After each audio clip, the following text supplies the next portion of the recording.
სახელითა მამისათა და ძისათა და სულისა თმიდისათა ჩვენთან არის ღმერთი. დღეს არის მეორე შაბათი დიდი წმინდა მარხვის.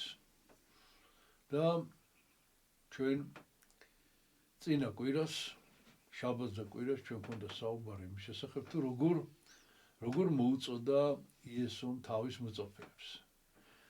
და დღესაც შაბათის სახარებაში ეს თემა გრძელდება. და იესო ეუბნება შეკრება იესო წავიდა უდაბნოში, როგორც დღევანდელ სახარებაში აღწერილი, მოწაფეები წავიდნენ მის მოსაძიებლად და რომ იპოვეს იესო უთხრეს რომ უამრავი ადამიანი გელოდება და უამრავი ადამიანი გეძებს, იმიტომ რომ მათ უნდა ჩვენგან მოისმინონ. შენი სიტყვა უნდათ რომ მოისმინონ და იესო შეკრებს ამ მოწაფეებს და ეუბნება რომ წავიდეთ ახლა აქედან და დავიწყოთ სოფლებში და ქალაქებში სიარული და ვიქადაგოთ. იმიტომ რომ მე ამისთვის მოვივლინე. ანუ იესო მოივლინა იმისათვის, რა თქმა უნდა, იმისთვის მოვიდა რომ წოდებისგან გამოგვიხსნას, მაგრამ მოვიდა იმისათვის რომ აგვიხსნას ეს. რატომ არის ეს აუცილებელი, რა არის მისი მოსვლის მთავარი დანიშნულება და რა უნდა გვიქადაგოს მან. აი ეს ქადაგება არის უმნიშვნელოვანესი და იესო ამბობს რომ ეს არის მთავარი მიზანი მისი მოვლენების. ამისთვის მოვივლინე მე, ესე ამბობს და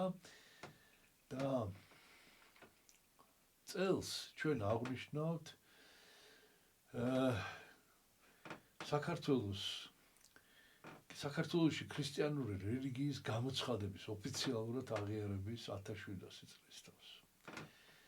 საქართველოს სრულიად საქართველოს გაქრისტიანების, საქართველოში ქრისტიანობა პირველი საუკუნიდან იყო ნაკადაგები, რა თქმა უნდა და რა თქმა უნდა წმინდა ნინო რომ შემოვიდა საქართველოში ქრისტიანული თემები, რა თქმა უნდა იყო, მაგრამ აი საყოველთაო ესეთი ქადაგება აღასრულა წმინდა ნინომ და აი ამის 1700 წლის დღესასწაულობთ და როგორც მოგახსენეთ დღევანდელ სახარებაში ესო ამბობს რომ წავიდეთ და ვიქადაგოთ. და ეს მოწოდება გვეხება ჩვენ დღევანდელ ქრისტიანებს. წავიდეთ და ვიქადაგოთ. ყველას უნდა უთხრათ ეს. ამისი ართქმა არის წოდვა. ამიტომ ჩვენ უნდა ვილაპარაკოთ, ჩვენ უნდა ვთქვათ. მიუხედავად იმისა, რომ შეიძლება ეს ბევრჯერ აქვთ ადამიანების გაგონილი. კიდევ არის დღევანდელ სახარებაში ერთი ადგილი, მასთან მედის კეთროვანი და თხოვს განკურნებას და განკურნებს და გადმოცემით ეს არის ეს კეთროვანი. შიმეონ კეთროვანი, რომელიც ითვლება ლაზარესი, მართასი და მარიამის მამად. გადმოცემით არის ესე რომ ეს არის მათი მამა და ოღონდ ერთი რამე მე ვერ გავიგე სახარებიდან. რამდენჯერმე არის ესეთი შემთხვევა. იესო ეუბნება რომ წადი და არავის არ უთხრა. ესენი მიდიან და აი მთელ ქვეყანას მოსდეს ეს ამბავი.